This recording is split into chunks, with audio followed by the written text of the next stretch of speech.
subxaanallah xalay waxaa barta tiktok ka dhacay wax aan taariikhda ka dhicin oo dad badan oo Soomaaliyeed ka yaabiyay.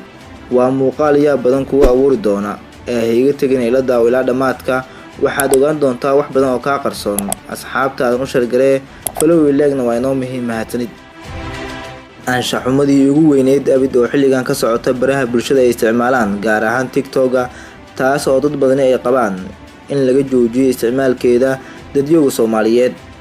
waxaa xalay dharka si leef ah looga siibay gabadhan oo lagu magacaabo Qaali Cabdi Cali, waxaana surwaalka ka siibay wiilkan oo lagu sheegay inuu yahay Soomaali Jarmal laguna magacaabo Afros Magos.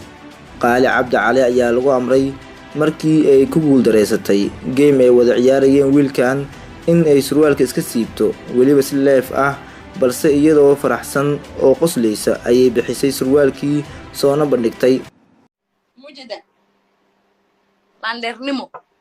maya ma aragnade surwaalka in kale kor u qaad lugaha kor u qaad waa ka soo siibo may kor u qaad sheeka wada ina bugshine ugu jeedaabi cajalada tus ina surwaalka cajalada tus dis surwaalka bixiye dibana tur surwaalka surwaal maraba cajalada tus andila aku surwaalka surwaalka bixiye ku dhahe bis. Qaali Cabdi Cali ayaa ahayd xalay ka hor gabar fiican oo wax akhlaaq xumo aan lagu arag sida ka muuqata muuqaalkii ugu dambeeyay ee soo dhigtay barteeda tiktok. waxa ay taageero buuxda u tahay xisbiga nabad iyo nolol gaar ahaan madaxweyne Maxamed Cabdullaahi Farmaajo. waxay ka mid tahay dhalinyarada CBB-da kuwooda ugu caansan ee baraha bulshada ka soo muuqda, balse waxay xalay ku ciyaartay sharafteeda kadib markii ay soo bandhigtay cooradeeda oo qaawan maadaama wiilkan ka badiyay game-ka uu ku amray inay isqaawiso. sekana ku haane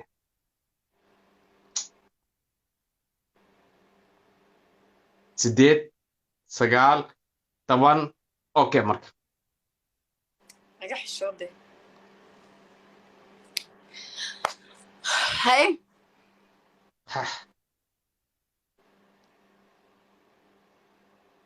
start niyo kaga xawdada. wixii ciyaarta ay socotay wiilkii ayaa markiisa laga badiyay. Qaali oo ciil la joogu weysneed ayaana ku amartay inuu gacanta ku qabto xubintiisa taranka, laakiin maxaa dhacay? tag biska gacanta ku qabo anoo ku jeedo.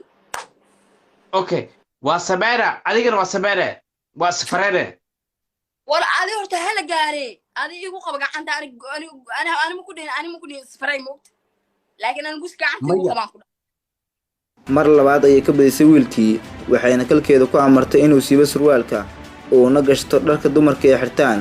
wuuna xirtay isagoo isla fiican ciyaartiisa ayuuna iska sii watay. guriga mareyn ku taala macaawis dirac oo saaxiibada ilowda shaaristahaada injiraan waxay ma jiraan. okay diyaar ogaad surwaalkan saas gacanta igu soo qabo haddaysan kugu soo qabanaya surwaalka gacanta saa igu soo qabo taashkeyga wax kaas ku kala meestay. yes dhaqankeena wuu sii xumaanayaa. baaqyada culimada iyo dadka caqliga u saaxiibka ah waa isdaba joog, isbeddelna ma muuqdo.